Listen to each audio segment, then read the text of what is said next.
Como professor, a principal demanda, obviamente, vai para a área da educação. Entre outras coisas, porque eu acho que a educação é uma grande garantidora do nosso futuro. De certa forma, eu tenho visto no processo educativo brasileiro um certo atraso no que está se ensinando pelo resto do mundo. A educação para a resolução de problemas, a educação com foco no diálogo, no debate, a criação de grupos de debates entre os nossos estudantes.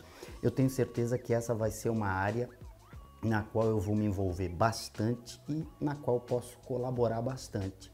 Mas eu não posso deixar de colocar para todo mundo que está vendo a gente que a minha ideia é atuar também em outras áreas que, no meu ver, estão sendo abandonadas, né? Um exemplo claríssimo é o problema da infraestrutura.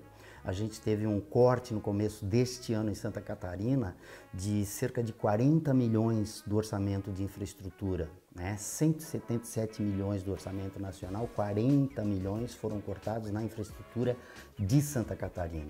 E, no meu ver, a principal demanda tem de ser a demanda de um deputado federal regional atuante. E é por isso, por essa razão, que eu estou me candidatando como candidato da nossa região.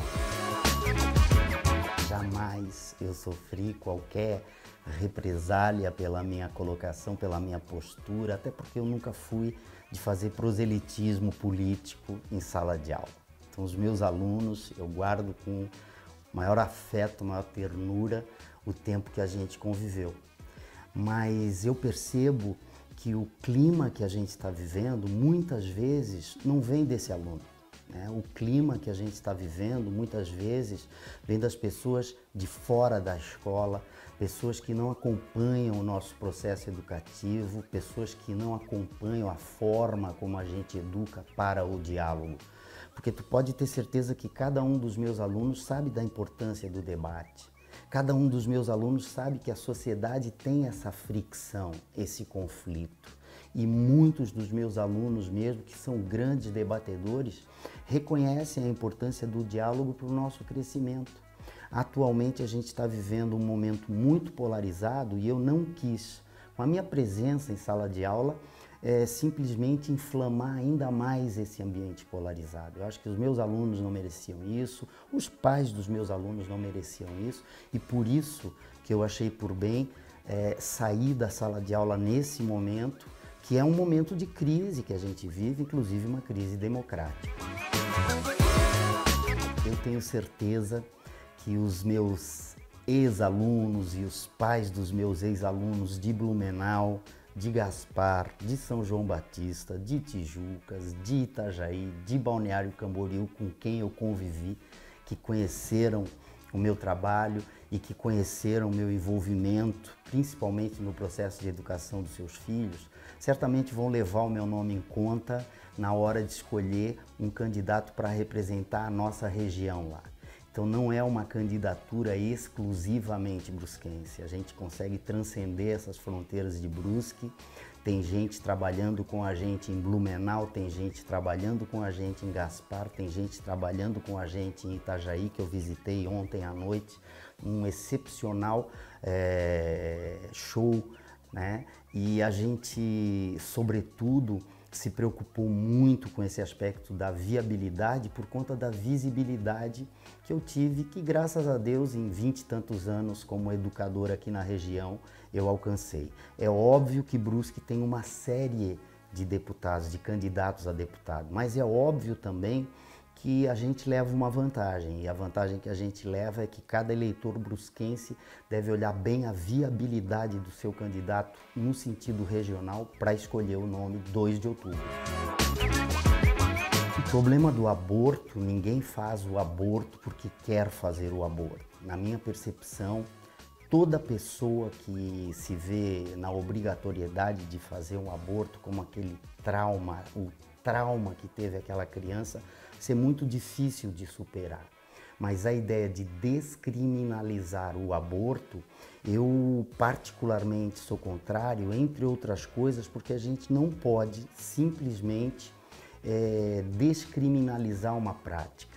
É essencial que a gente prepare o povo brasileiro para determinadas ocasiões nas quais o aborto é um direito da própria criança, né? Um direito da própria pessoa que se sentiu afligida, que foi estuprada. Então, do mesmo modo que a gente tem de lidar com outros aspectos de descriminalização, eu creio que a descriminalização do aborto, no momento que a gente vive, não vai ser positiva para a nossa sociedade. Mas eu também acredito que a gente deve desmistificar esses assuntos para que a gente não tenha nossos jovens traumatizados, como foi traumatizada aquela criança aqui, né, tristemente vizinha nossa da região de Tijucas, que passou por um processo do qual dificilmente vai se livrar no resto da existência.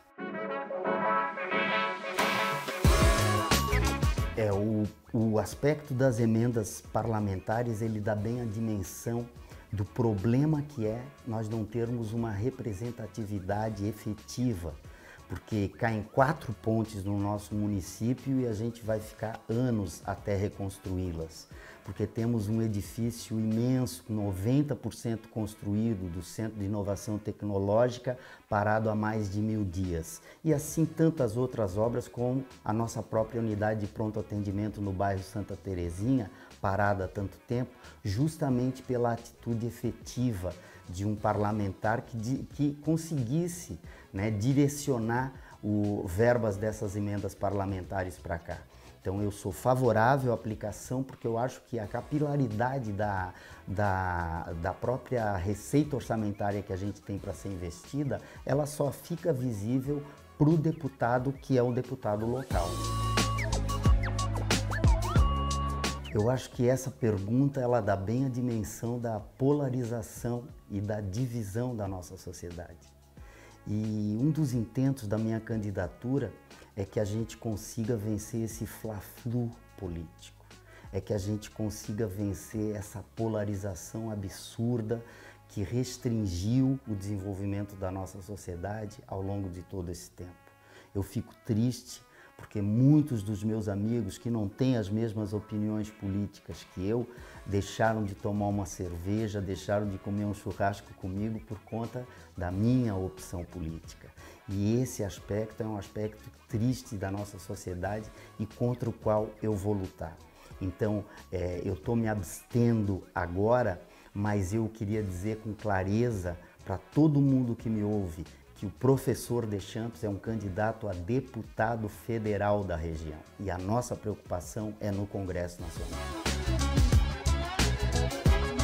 Eu acho que a nossa escolha de governador nesse ano ela vai determinar muito qual o rumo do nosso estado. Eu queria que cada um de vocês percebesse a importância desse cargo para os nossos professores e professoras, para o desenvolvimento econômico do nosso estado, para que a gente consiga, entre outras coisas, trabalhar alinhado com esse governador e para que a gente possa trazer recursos para o nosso estado e que esses recursos sejam bem geridos pelo nosso governador, pelo nosso futuro governador. E nesse sentido, assim como eu tenho o meu candidato, eu tenho certeza que o senhor, a senhora que está nos assistindo aqui também vai ter o seu candidato, né? Não serei eu a influenciar o seu voto, mas o que eu quero lhe dizer é que este deputado vai trabalhar alinhado com qualquer que seja o nosso governador. Sempre que olho para um ser humano, eu vejo um potencial por se realizar. Desde os meus alunos até cada um dos senhores e senhoras brasileiros e brasileiras que passam fome nesse momento, o que eu vejo é um potencial a ser realizado.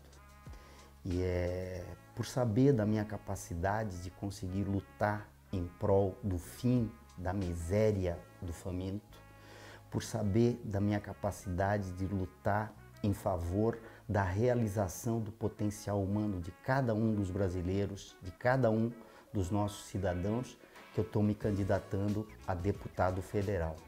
Nesse 2 de outubro, professor Deschamps, 4300 PV, espero seu voto, que eu seja digno dele.